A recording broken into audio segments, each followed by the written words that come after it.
7:41 Pues continuamos hablando acerca del tema del hackeo. Le agradezco muchísimo a Israel Gutiérrez, Chief Technology Officer y General Manager de ATSEC. ¿Cómo estás, Israel? Muy buenas tardes. Muy buenas tardes, muchas gracias. Bien, aquí estamos. Muchas gracias por el espacio. Bueno, pues ¿cómo lees tú esto sucedido? Bueno, es bien interesante porque es una situación de un grupo de hacktivistas que han venido haciendo una serie de actividades de exposición de información y de filtrado por toda Latinoamérica. Y ahora, pues le tocó a nuestro equipo de Sedena, donde pues exponen muchísima información alrededor y bueno, pues hay bastantes datos sensibles y esto muestra un importante reto de la seguridad, ¿no? Y este tema de los activistas, que son un grupo muy interesante de estar al pendiente. Ahora, platicábamos hace un rato del tamaño de los riesgos que esto podría implicar en materia, en materia de seguridad para el país, pero ¿qué resulta o cuáles podrían ser las implicaciones para quienes hoy nos están escuchando? ¿De qué tamaño es esto?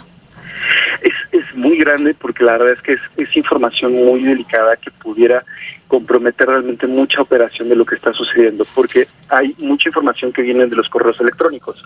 Y ahora sabemos que en el correo electrónico uno transmite bastante información, hay adjuntos, hay información que puede ser muy sensible. Y esto, al día de hoy, por el volumen, no se ha terminado de analizar todo lo que pudiera haber expuesto en esa información. Fue un volumen bastante alto, puede llevar mucho tiempo, puede haber cosas que ni siquiera aparezcan después, o puede ser cosas que en el futuro vuelvan a aparecer por el tamaño de información que pueda tener. Esto se vuelve bastante relevante en este sentido, porque pues no había esta cifrado de la información en donde estaba y de los correos electrónicos que estaban ahí. Ahora, a mí me cuesta trabajo pensar que la Secretaría de la Defensa transmita información de altísima relevancia y confidencialidad a través de correos electrónicos.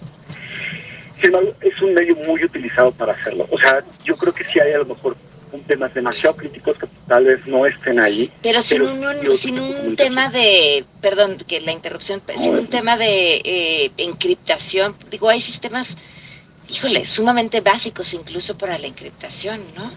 Sí, y la verdad es que yo creo que el tema fue ahí, ese respaldo, esa información, al no estar así en ese sentido, pues como pudieron tener acceso, pues tiene este impacto y tiene esta facilidad de leerse. Si faltaban controles que pudieran cifrar toda esta información y que al momento de hacerse de estos datos, pues fuera mucho más difícil abrirlos y exponerlos. Sin embargo, no fue así, ¿no? Y pues esto nos hace ver que pues puedes tener muchísimos tipos de controles, pero a veces solamente necesitan ellos tener un golpe de suerte o un elemento débil para poder exponer un montón de información de las organizaciones. ¿Cómo es ese proceso? O sea, si hablamos de esa cantidad de información, ¿cuánto tiempo le lleva a un grupo de hackers descargar esa cantidad de información? Pues un buen rato, la verdad es que sí, un rato, porque inclusive depende tanto del punto en donde ellos se encuentran y la capacidad que tengamos de transmitir, aunque cada vez los canales de internet son más amplios y puede transferirse con más velocidad, esto no lleva un día, no lleva 2 días, lleva varias semanas y es un proceso bastante laborioso para estar extrayendo toda esta información de forma continua. Entonces, ¿Y sin darse cuenta de que eso está sucediendo? O sea, me cuesta trabajo pensar en esa posibilidad.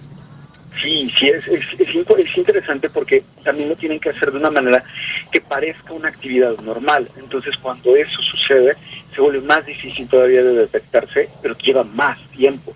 Si alguien trata de descargar todo ese compendio de información de un golpe, es más fácil que salten las alarmas para ver que se está transmitiendo ese volumen de datos. Ahora, no quiero desestimar a hacker alguno, menos un grupo de hackers que acaba de hacer esto, pero me pregunto si esto fue posible para un grupo de hacktivistas, ¿qué no es posible, por ejemplo, para el crimen organizado? Lamentablemente sí, y son muchas veces diferentes mismos tipos de grupos que van compartiendo. Hay una colaboración muy impresionante en este tipo de grupos donde van transmitiendo, oye, tengo esta posibilidad de extraer esta información, tenemos esto, hay mucha colaboración y mucha comunicación entre ellos. Entonces sí, este tipo de situaciones se permea pues para crimen organizado, para algunos temas en donde puede haber afectaciones financieras, exposición de información de las personas o de los ciudadanos. Entonces, sí, son situaciones que debemos de tener muy en cuenta y que tenemos que fijarnos que cada vez es más relevante estar al pendiente de la seguridad de nuestra información o de la información de las organizaciones. Pues sí, sin duda. Pues te agradezco muchísimo. Israel, ¿algo que te parezca importante agregar sobre esto? Yo creo que es bien importante tomar en cuenta de que a veces la seguridad 100% no existe y podemos traer y tener este tipo de circunstancias. Y la Sedena, como muchas organizaciones, deben de buscar la manera de asociarse o aliarse con empresas o instituciones privadas, por ejemplo, la 3 la que dirijo, donde podemos ayudar y tenemos expertos para poder brindar y asegurar toda esta información y que a veces no tenemos que hacer uno solo contra el mundo, porque el mundo también se están comunicando entre ellos y puede haber más colaboración con la iniciativa privada para asegurar la información de los ciudadanos.